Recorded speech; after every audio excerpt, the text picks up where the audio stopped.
कहानी समुद्र मंथन दूसरा भाग, पवित्र पुस्तक का राज।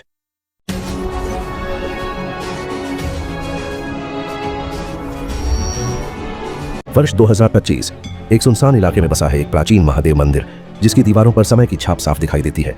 घंटियों की ध्वनि, धूल जमी मूर्तियां और एक अजीब सी शांति जो कुछ छुपा रही है। इसी मंदिर में हाल ही में नियुक्त हुआ है एक नया पुजारी, आर्यन।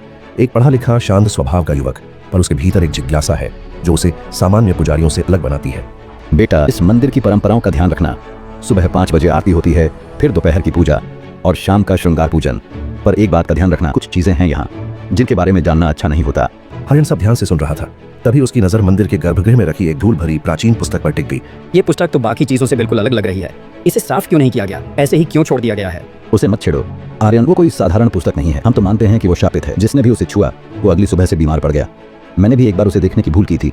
किताब खाली थी, पर मेरी आंखों के आगे अंधेरा छा गया और मैं पूरा सप्ताह बिस्तर से नहीं उठ पाया। आर्यन थोड़ा चौंका, थोड़ी घबराहट भी हुई, लेकिन उसके भीतर की क्यूरियोसिटी और भी तेज हो गई। कुछ दिन बीतते गए, वो रोज पूजा करता, पर उसकी नजरें उस पुस्तक से हटती नहीं थीं।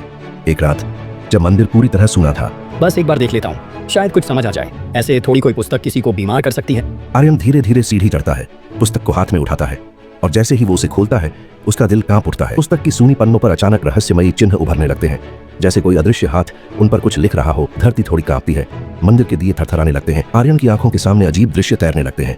समुद्र की हलचल, देवताओं की परछाइयां, एक दिव्य तलवार, एक चमकता हुआ लॉकेट।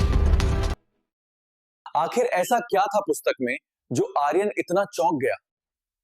जानने के लिए बने रहिए हमारे चैनल पर।